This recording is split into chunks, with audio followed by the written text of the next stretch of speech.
Okay, welcome to our very last session of the day. Topic close to my heart. We're going to be looking at some of the ESG challenges we face as an industry. Unfortunately, Alison hasn't been able to join us today. She's unwell.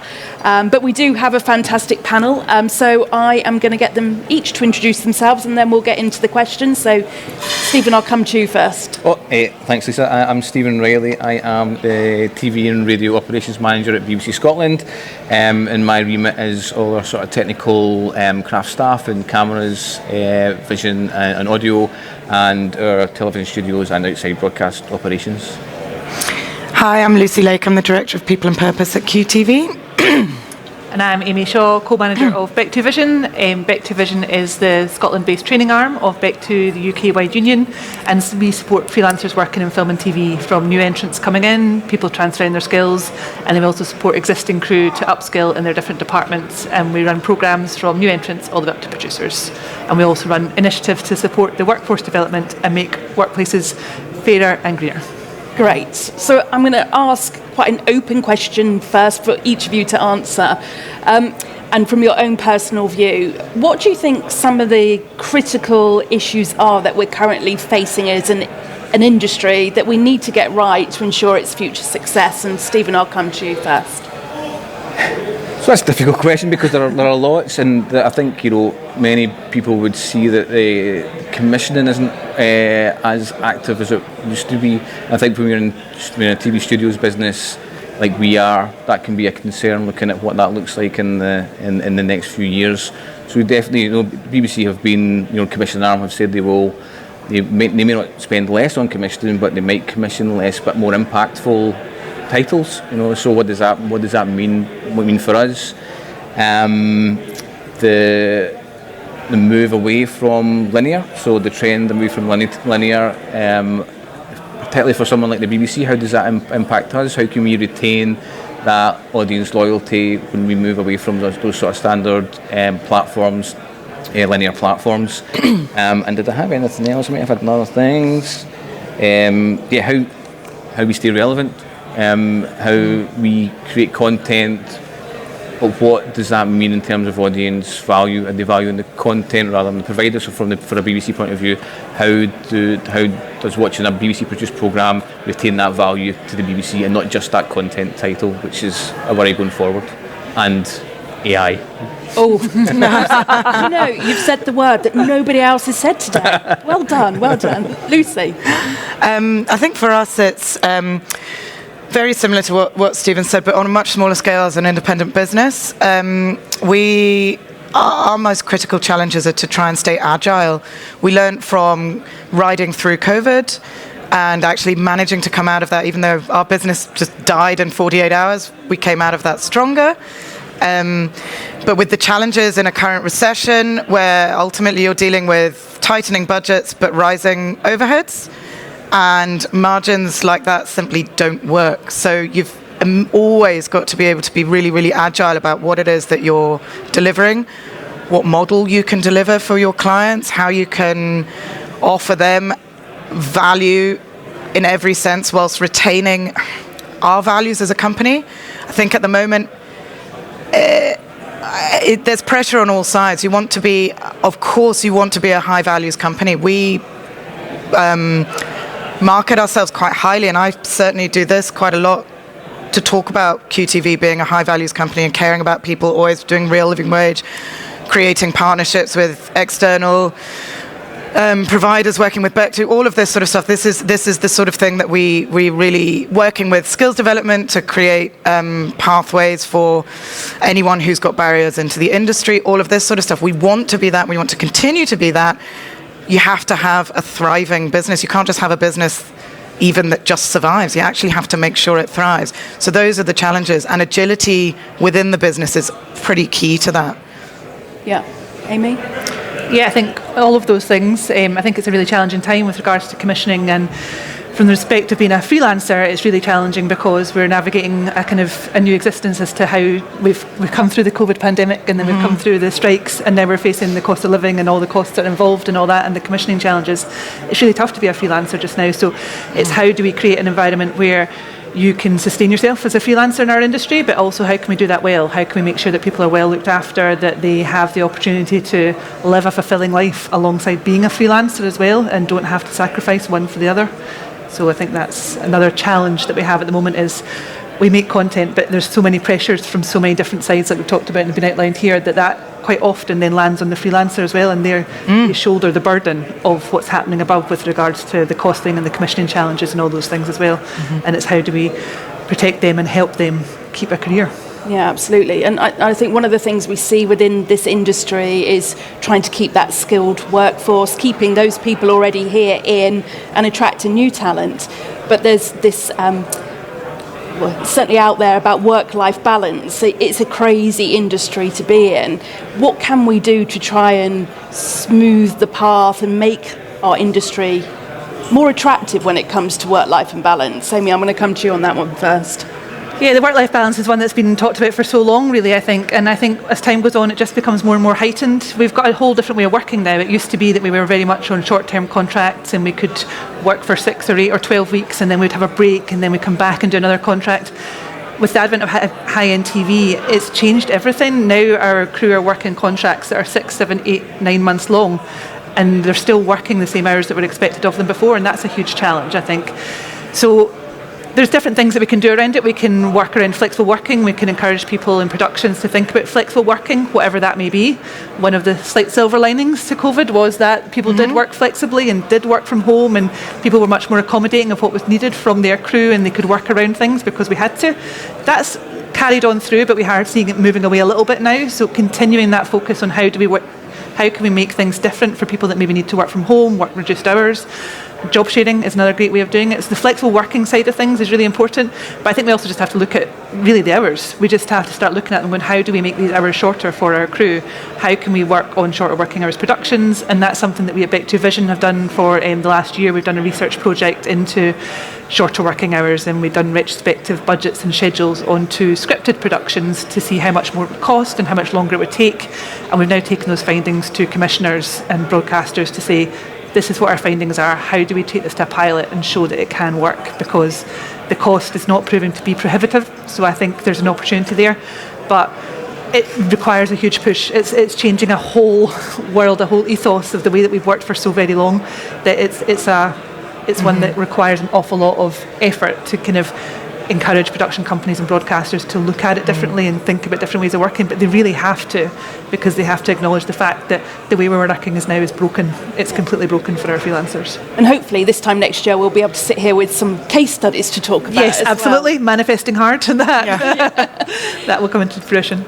And Lucy, what about QTV? Well, I mean, drawing on what you just said, the other problem with the balance issue is that really it also comes into a diversity and inclusion issue, because largely speaking, the work-life balance, it falls quite heavily on women, or carers that fall quite heavily on women. So that's not to say everybody, but generally speaking, it's a women's issue. For the outside broadcast and live events industry, however, we can't really look at it in the same terms as you guys can for scripted or unscripted even, in that our event will be what it is in terms of the length of event.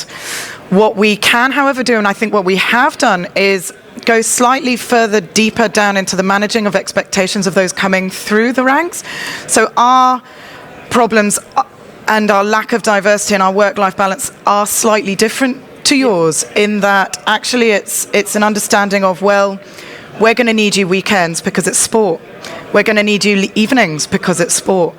But that means that you're actually going to have a lot of daytime on your own. You're going to have a lot of flexibility during the week. And actually, when the event is scheduled, that's your day. You can plan. So there's an awful lot of positives that doesn't happen in scripted and unscripted, and that's an area I have worked in the past. So I do know that. I remember saying to my husband, I have no idea when I'm going to come home, because it says that wrap will be 5 p.m. Unlikely, I'll probably be back at 9. Whereas, generally speaking, if wrap's wrap on an OB, that's it, unless there's been hideous weather. But so there is actually a slight, in a way, better opportunity in live and outside broadcast and in sports broadcasting for that balance, if you can plan your life to sort of incorporate that in it.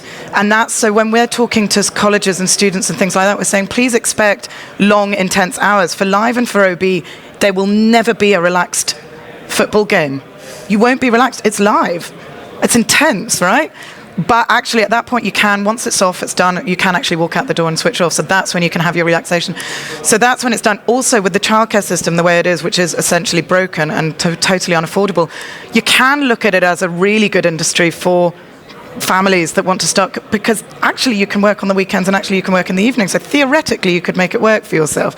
In terms of an employer, as QTV, we do all the things that you want to do. There's flexible working, there's hybrid working, there's all the things. But what we then had to try and do was manage that, but from our operators. Our operators and our operational team, unfortunately, can't work from home. My head of engineering, who has kids of her own, can't work from home.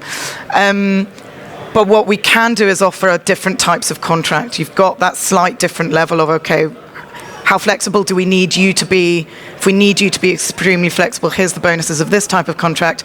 This type of contract, we can look at being a little bit more fixed in terms of days and hours. Because I find with work-life balance, quite often it's all about planning and being able to plan for the hours and things. So that's sort of how we manage it, and we try to do it as an employee. But again, looking at the freelance community and trying to make sure that they're fulfilled, it is generally 10-hour days. I can't see that working on an 8-hour day basis because we can't double the manpower on one event. That will never work with budgets. But what you can do is try and make sure that even for your freelancers, you're not, you're checking that they've not just come off another gig and you're checking they've had their rest. You're still doing that slight level of due diligence of, I know you'll want to work like a Trojan horse. Not like a Trojan horse, like a horse. I don't want you to work like a horse because I need you to be safe. I need you to be rested. So there's that thing of we still try and take responsibility for our freelance workers and just explain that it's that whole ecosystem of everyone needing to be fit and healthy and rested. Stephen, what about the BBC? Yeah, it's a bit of a mix of what you're both saying. I mean, we're more aligned with what you do, Lucy, in QTV, but it's an incredibly difficult one to come up with a solution that doesn't involve the whole industry shift in how we do things.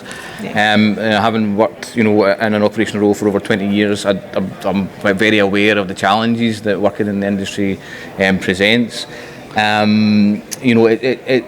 lot of our work is the evenings and at weekends. We've taken steps, admittedly small steps, in trying to get some control back to our employees in terms of, we do a 7-day period where people can refuse a change of shift. We brought in, we don't do over 12 hours unless it's really necessary to do that.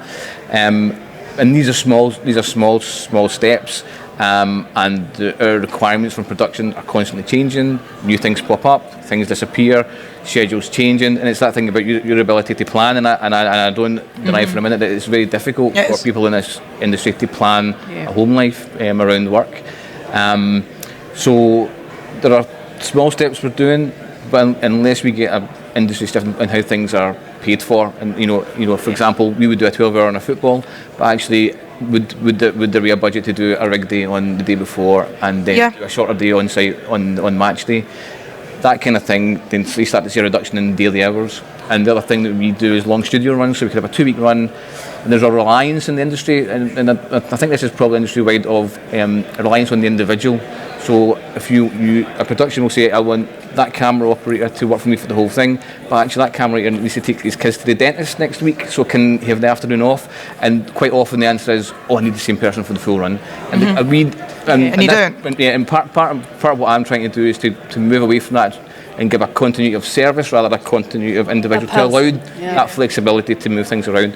So I don't deny it's a hugely challenging thing to address, but it's there's small steps we made, but I think a wider industry move is... I would come in and say exactly that on various conversations I've had in this sort of platform.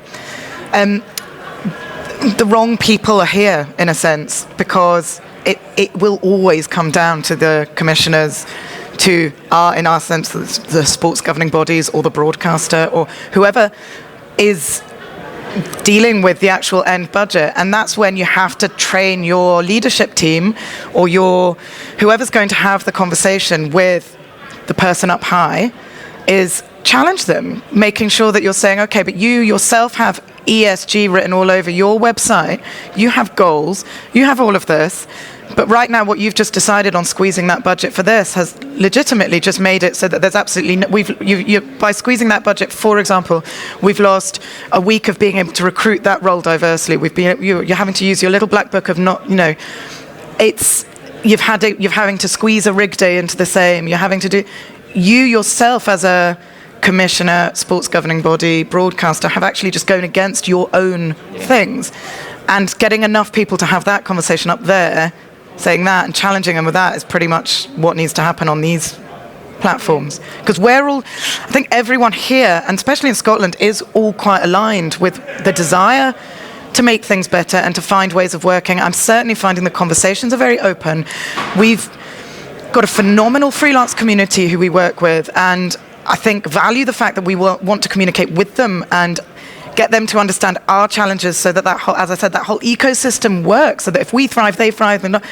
But everyone is of the understanding that actually it comes from slightly further back, and that those people need to be up here. Absolutely, and it needs to start from the top. And your research is available online, and hopefully we'll see some progress in this area over the next 12 months. Yeah, absolutely. I think we will. I think, like you say, we're having the conversations are all happening, and it does come down to the people with the money making the change. And I think from our research and everything that we've talked about, we did some kind of myth busting as well, because there was kind of illusions that maybe the crew didn't want this, or the crew wanted to maximise their earnings. And of course there are some people that want to maximise, but a lot of people just want choice depending on where they're at in their life. And I think that sending those messages back and being able to have those conversations is so important, but also calling out for people to be the first to do it.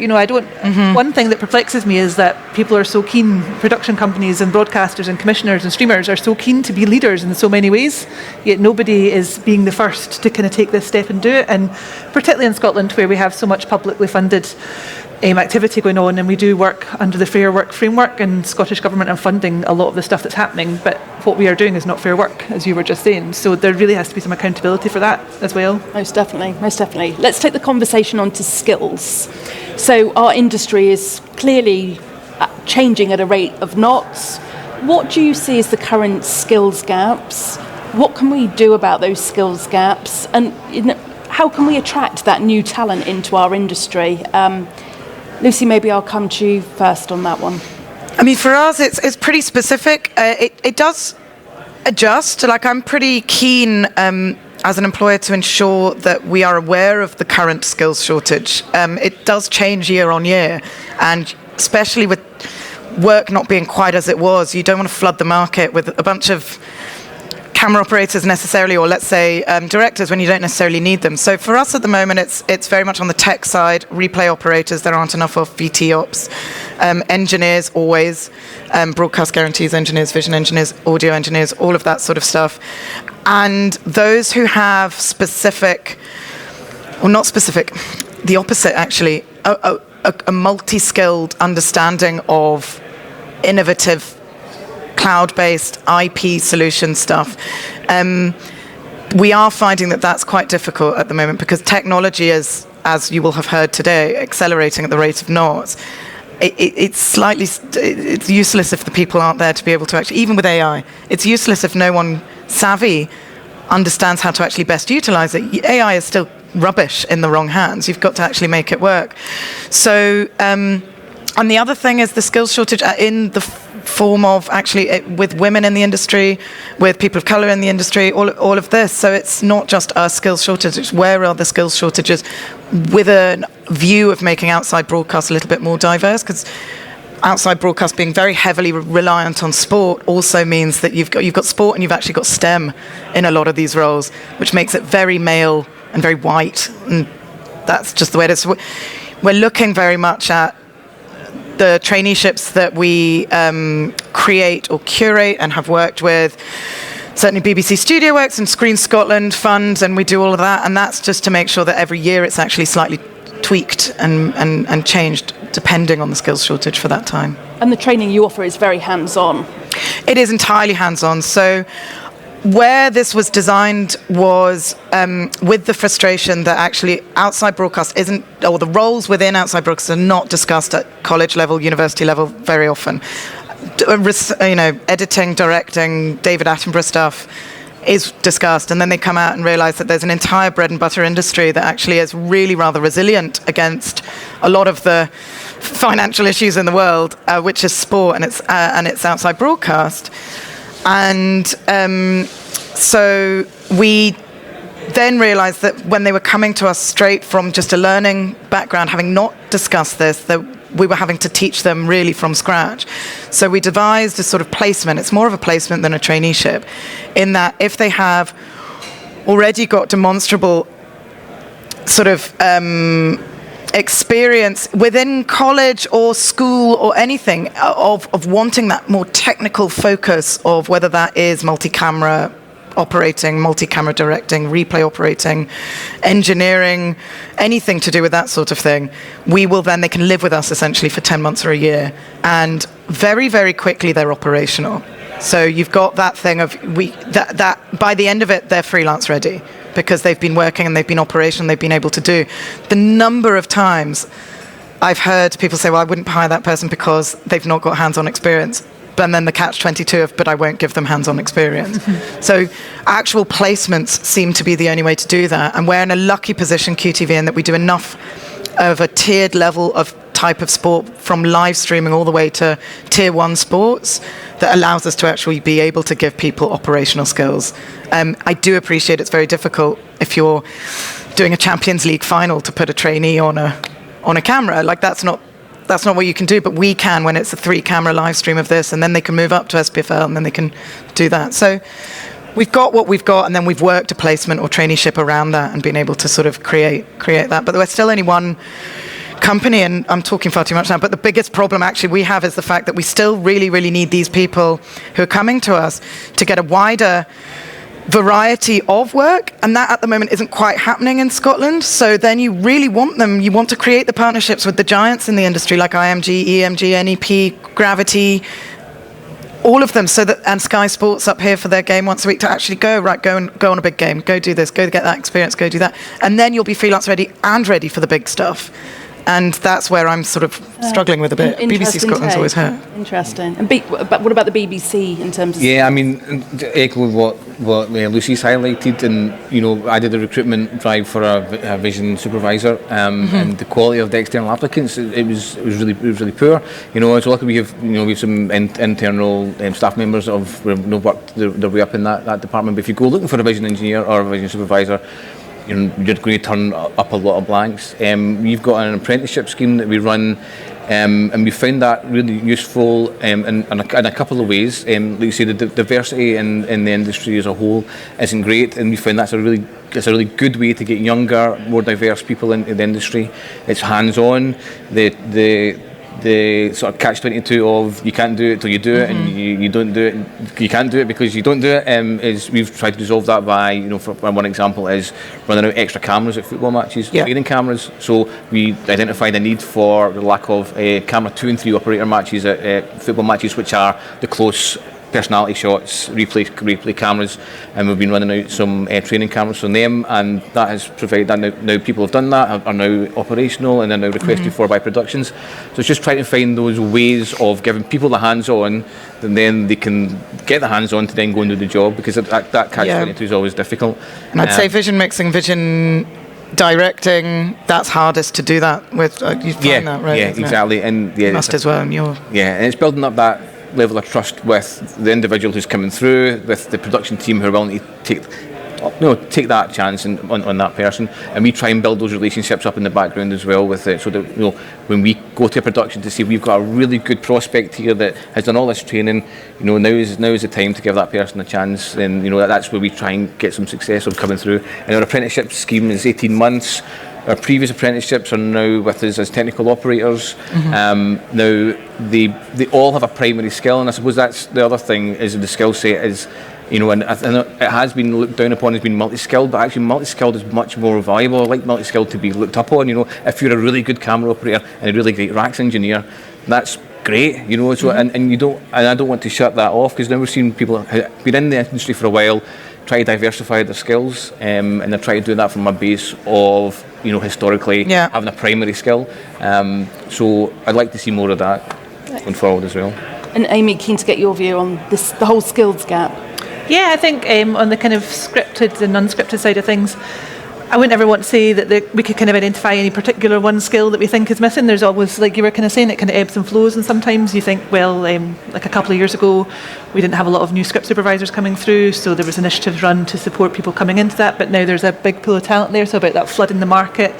So there's little niches and things here, but I think for us it's more about making sure that there's a continuous opportunity. There's opportunities all the time for people to come in and get experience and be new entrants and get on training schemes, or have the opportunity to go on productions. And hearing what you're saying about, learning on the job and all that kind of side of things, we have training programs which are great, but we could do broader than that to kind of bring people in, and then also focusing on the upskilling of the talent that we already have as well, because people need the chance to learn to become the supervisors and the head of department as well, and how do we support them. So there's skills gaps across the board in different areas, and it ebbs and flows, and I could say one thing this week and then next week there'll be a production, and all of a sudden will be something else that we identified as another skills gap.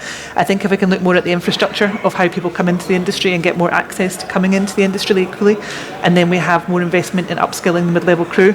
And I think that once again comes back a little bit though on our side of things to the hours that we work and the way that we work, in that there's late minute commissions where all of a sudden we're go. People use their little black book because they don't think about new people, they don't ever think.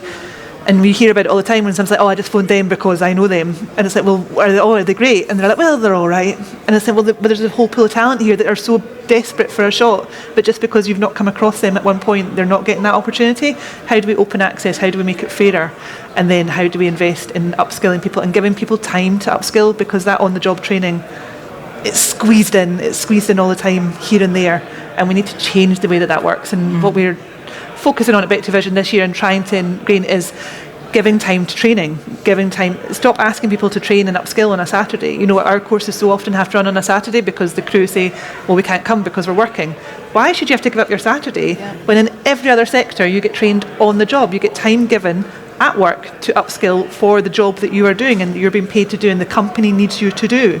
So we'd really like to see production companies and productions giving a day to training in prep or in wrap and paying the crew as they would their day of prep, but on that time they get a chance to train or upskill or develop something that they can do and then take forward on that production, but also into the future as well. I feel like so often people are so focused on the one job that they've employed people to do, nobody's kind of looking at the bigger picture and sort of going, well, if we invest in the crew here on this production, yes, they'll go off and work with 3 other productions, but when they come back to us for our next green light, they'll be upskilled and they'll be better. That's a great investment for us and the industry, rather than just going, let's just get this job done. Most definitely. Yeah, I would really agree with that. I think that's the thing. It's not just new entrants. It's about upskilling people who are at their sort of 3rd, 4th, 5th year, all of that, to actually be able to move up, because there is a big middle bit that is missing and lacking as well. And then all that needs to happen is, especially in Scotland, I think as well, we have to discuss this in the context of Scotland. Yes. This is very, very, it is dry up here. Like, there is tons going on and there's a lot of exciting new things happening, but as Stephen just said, we just had a recruitment for broadcast operations manager down south, because we've opened up a base of operations in Leeds, and there were applicants and they were good, and I nearly fell off my chair, because up here that simply doesn't happen for that mid to high seniority of skills, because they're either busy elsewhere at the Olympics or the World Cup or doing all this, or they just don't exist at all. And so Scotland, we do have this problem of actually getting whether it's for you production companies or getting for us our clients, that thing to understand that where they might think it's excess of budget to put in a trainee camera or a trainee something, or put in that extra thing. All it means is that next time we've managed to find the time and budget to upskill someone else who now can do that better and can do this better and can actually manage that. So it is that sort of slightly short-sightedness that is happening here, in that the skills gaps are fairly layered. Yeah. And not just at the bottom. I think that from a BBC point of view, and again, it's something historically not been great about looking at how we can enable people's careers. And I think what you're talking about upskilling is how, both for staff, BBC technical staff, is how we enable their careers so that they could progress and feel like they're progressing from entry-level apprentices through to the 1st, 2nd, 3rd levels of their career. And again, that's probably an even more difficult thing in the freelance world, is how do you enable those careers and how do you get that next step up? And I don't have the answers, but it's just that it is a problem that we need to look at. And at least from within the BBC, there are measures you can take to try and push people along in their careers, but it's much more difficult. And part of the way of pushing people along is always having that sort of early entrance coming in, because it usually acts as a great contrast to how much the person who was there before has learned and has progressed and been able to do. Sky Sports actually did a really good thing in the last tender that we got for them, and that we now do the Rugby Super League for them down in the north of England. As one of the conditions was that we hired a technical assistant on staff from an area where there's usually a barrier to entry. That was a condition of where they wanted, and I thought that was excellent. I was like, that's exactly what we want to do. It creates space for this, it allows for the new entry, it allows for that placement, but it's a fully paid role. It's how that person will then learn, but it also means that the person who was possibly doing that job before can step up, because it demonstrates that they have already learned that and done this sort of thing.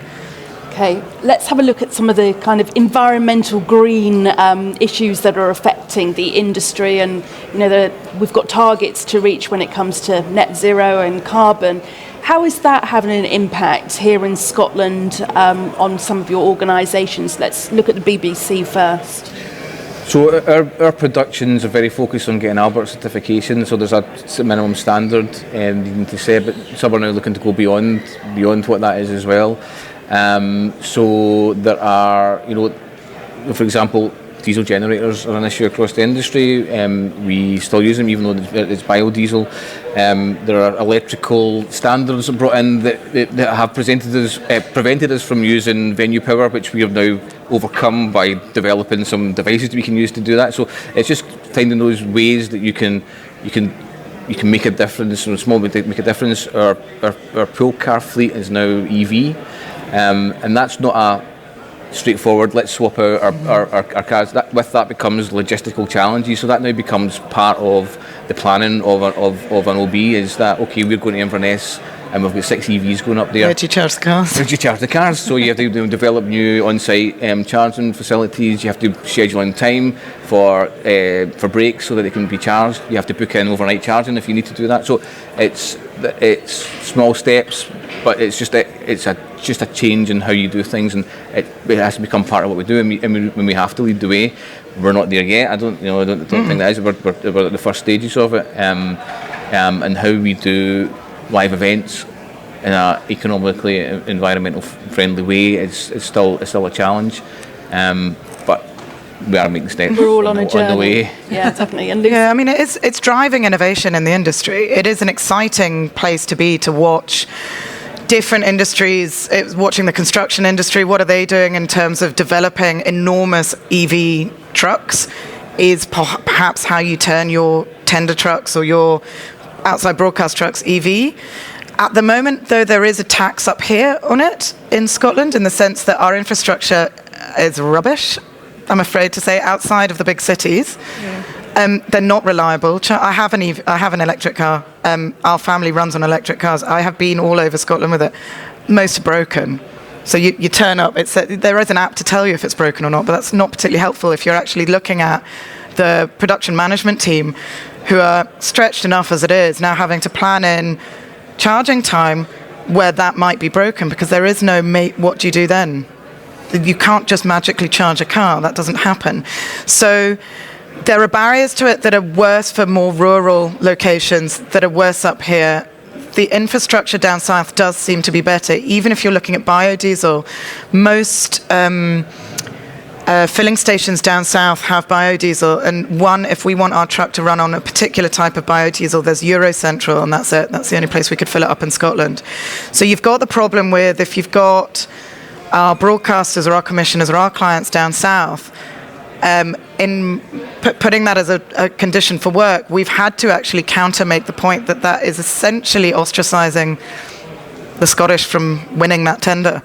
Yeah. Or the north of England from winning that tender. It's very London-centric. So there's an element of be careful with this, because it's a lovely idea. Everyone's behind it. Everyone likes it.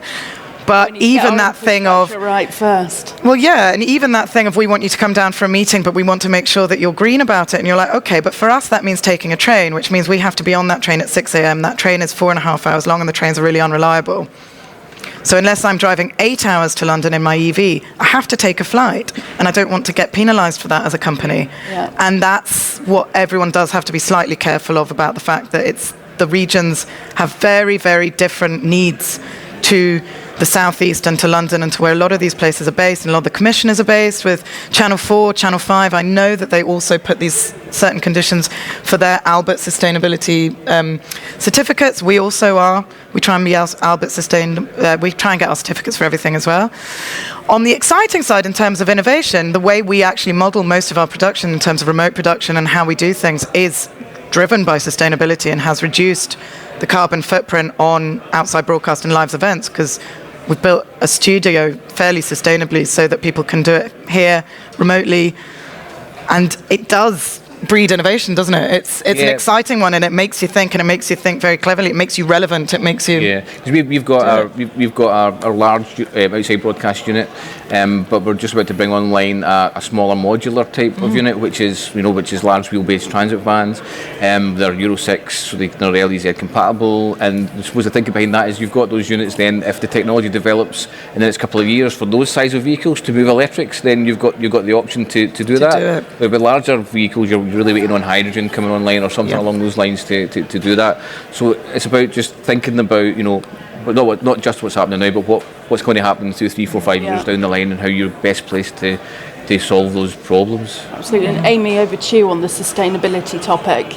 Yeah, I think we're seeing good progress as well with things like charging points at studio spaces and things like that. And we've had some recent productions this year that have done really brilliant work in trying to bring more green practices to the productions, which is fantastic.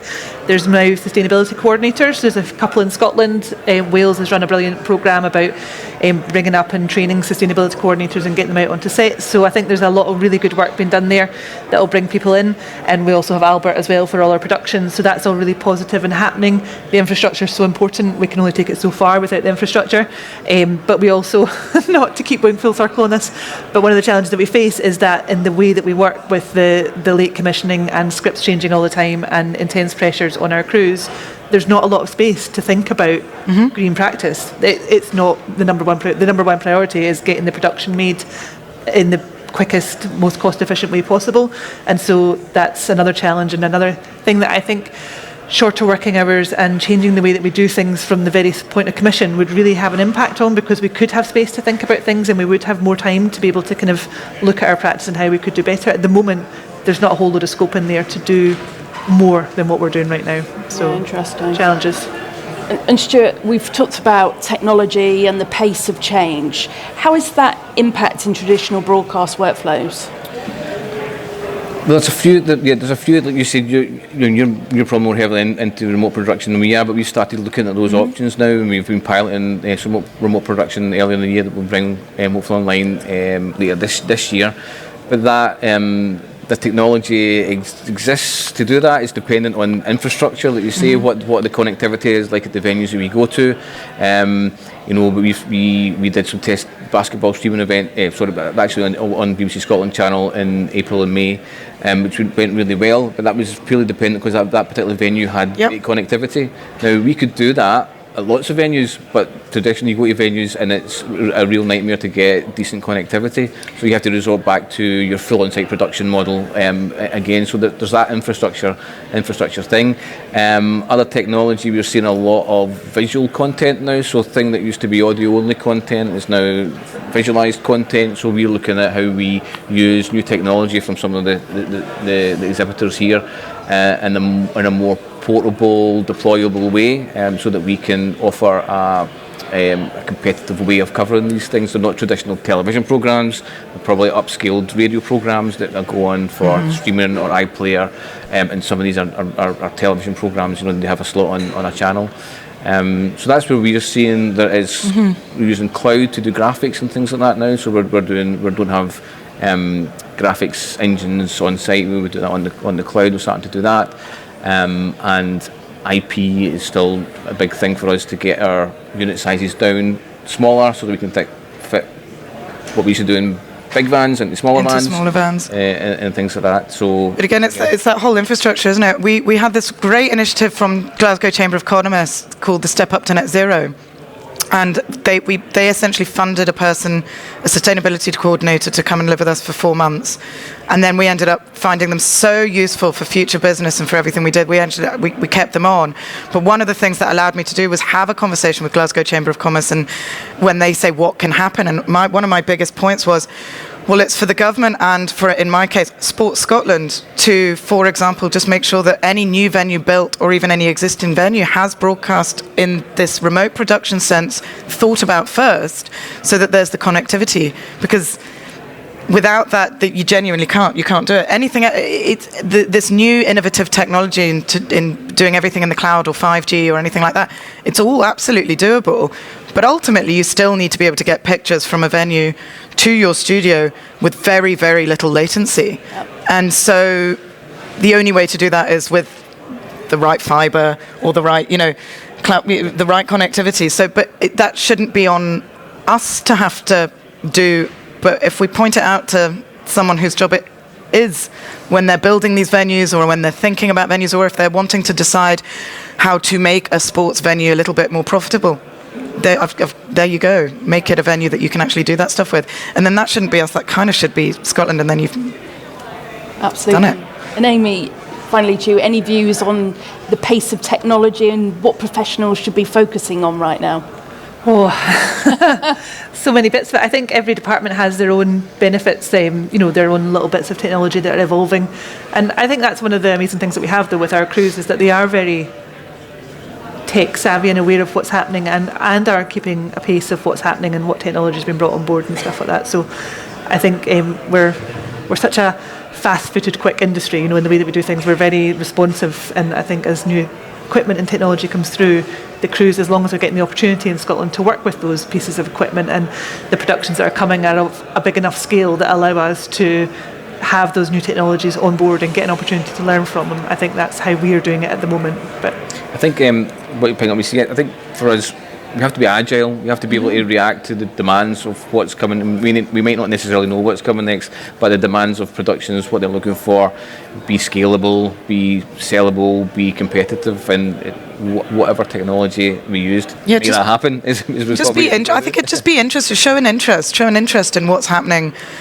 Yeah, it's also not the first time that this industry has had a sort of step onto technology. I mean, this industry has moved endlessly since the beginning of visual television in technology. It's actually a very agile industry in terms of that. So the sort of notion that you've got any dinosaurs stuck about kind of can't happen. Not anymore. Just look at what's going. I would actually say on the very basic level, read the magazines, read the industry trade things, read what BECTU's putting out online, read what people are putting out, because then you've got some sort of understanding of what you maybe do need to find an interest in, and then become slightly more employable in that sense. Great. Well, I'm going to have to call things to a close because we're running out of time. Otherwise, there'll be no exhibitors left by the time everybody works out. Thank you very much for all of your thoughts. Thank you to all of our panels today, and thank you very much for joining us. Thank you. You're welcome.